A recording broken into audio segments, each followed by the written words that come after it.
Welcome to the data structure lecture series, and this is the part 3 of our data structure lecture series. And in this part 3 we are going to build up a program in arrays. So we are going to explain arrays with the help of programs. So I am going to, first of all, I will show you how to declare an array. Suppose I am declaring a variable. Just like variable, I am declaring an array. So int x is a simply is a variable. Now I am going to make it an array. So I will give a size in square brackets to this x. Suppose I want to make it an array of 5 elements. Okay, x of 5 is equal to. One way is to write curved brackets, and in these curved brackets, between these curved brackets, I have to write the value of this. I have to write the 5 values for this x of 5.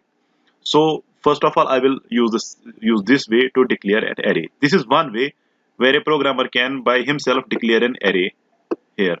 Now I will write few elements in this array. Suppose I will write first element, I will write 10. Second, I will write. I have to separate these elements with the help of comma. 10, 20, 30, 40, 50. These are the 5 elements that I have assigned in the array x of 5. Now I want to print these elements. Right now we cannot print these elements. I have declared an array right now, and in that array I have 10, 20, 10 on the 0 index, 20 on the first index, 30 on the second index, and 40 on the third index, and 50 on the fourth index. In previous tutorial I have mentioned index of these. I have mentioned what is the index of these elements. Like, I will again show you. This will create an array in the memory like this.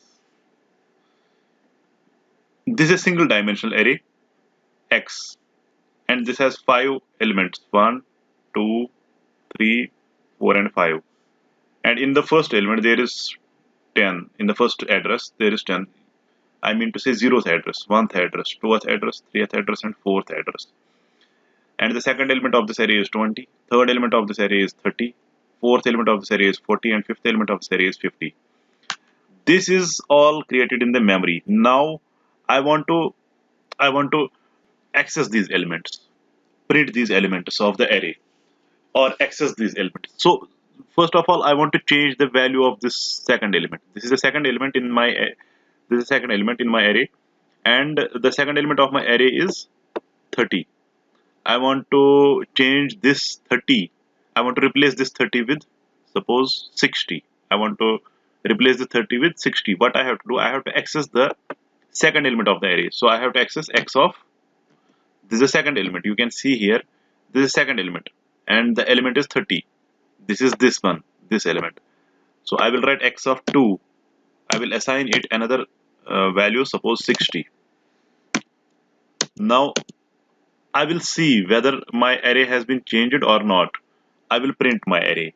I have recently shown how can I print my array with the help of for loop. How can I print each and every element of this array with the help of for loop.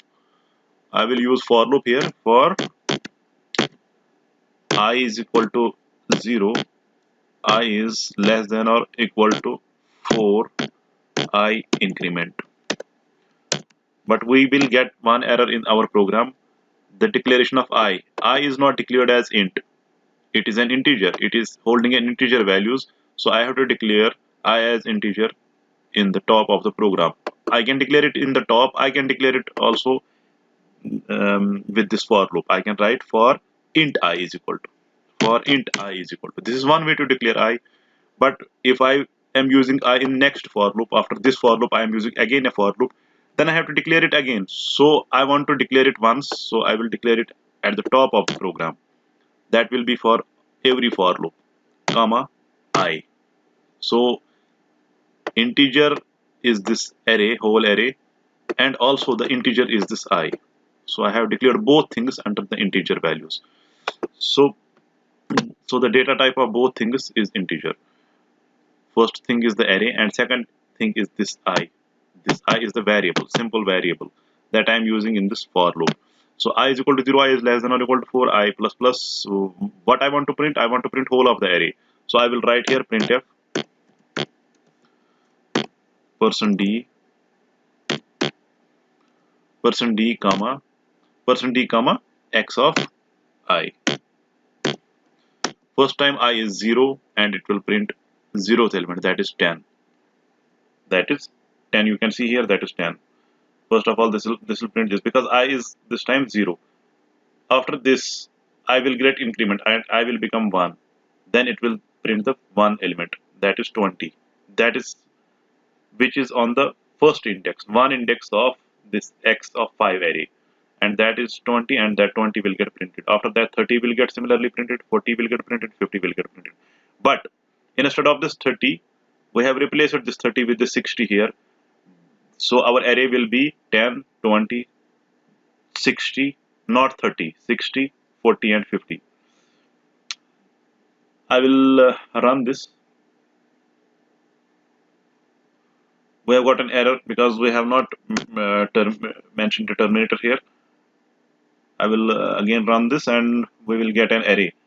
You can see we are getting 10, 20, 60, 40. I will do one thing. I will mention a space, %d space.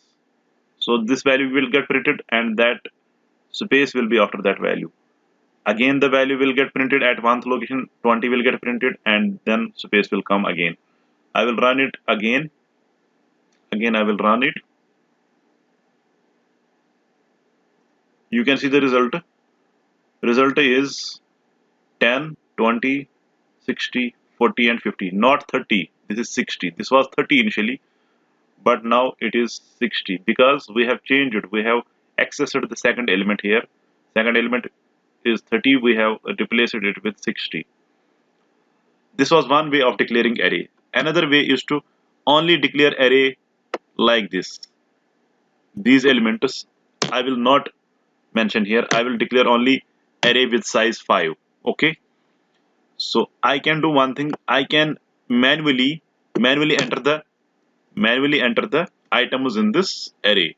So I will manually enter. Suppose I will write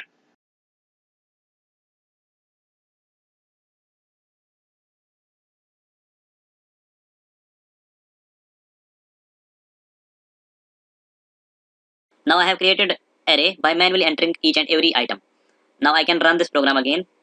When I will run this program, I will get 10, 20, 30, not 60 this time. I will get 10, 20, 30 because I have entered 30 here, 30, 40, 50. Okay. Now I will show you the third thing. How can we receive these inputs from the user with the help of scanf function? So I have not write this thing. I will do this thing in the for loop. For I equals to 0, I is less than or equal to 4, I plus plus. So now I have to scan each and every element. So I will do one thing. I will write here. I will give a message to user, printf enter element.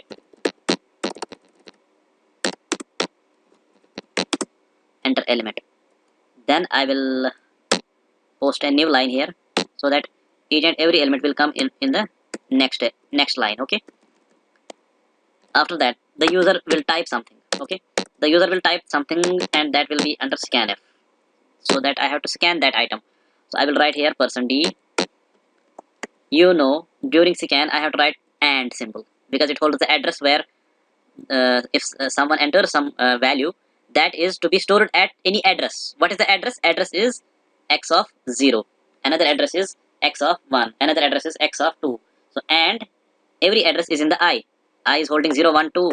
Okay, I is holding 0, 1, 2. So I will write x of I. X of I. So each and every item will be scanned here and array will be created. Then we are printing each and every item of the array. Okay. Printing, we have make no changes in printing because here array will be created and here array will be printed. Okay. This is all about single dimensional array. I can run this program and it prompts me to enter element of an array. So I will write first element, any item. I can write 10, 20, 30 like previously. I can write another next any other items like 30, 60, 80, 40, 50. This is an array. 30, 60, 80, 40, 50. 30, 60, 80, 40, 50. This is an array. This is how we can declare an array and how we can print the array. This is a one-dimensional array. This is the single-dimensional array I have created, and in next tutorial, I will make a program to sort an array. I will be having different elements in an array, and I will write them in a sorting order. Suppose I have an array like 10, 20, 30. Suppose I have an array like this. I have an array like this. Suppose I have an array like 10, 20, 30, 40, 50. I have to write this is an array, and after sort, the result will be like this. I have to write 10, 20. The number which is smallest will come at the first, and after that which is next smallest will come under second element, and after that 30 is, it should be in ascending order. Okay, I have to sort the array in an ascending order. Then comes 30, then comes 40, and then comes 50. This was my original array, and this is the array after sort. This will be my next tutorial, sorting of arrays. Till then, take care. We'll meet in the next tutorial. Thanks, and don't forget to subscribe my channel, Indus Technologies.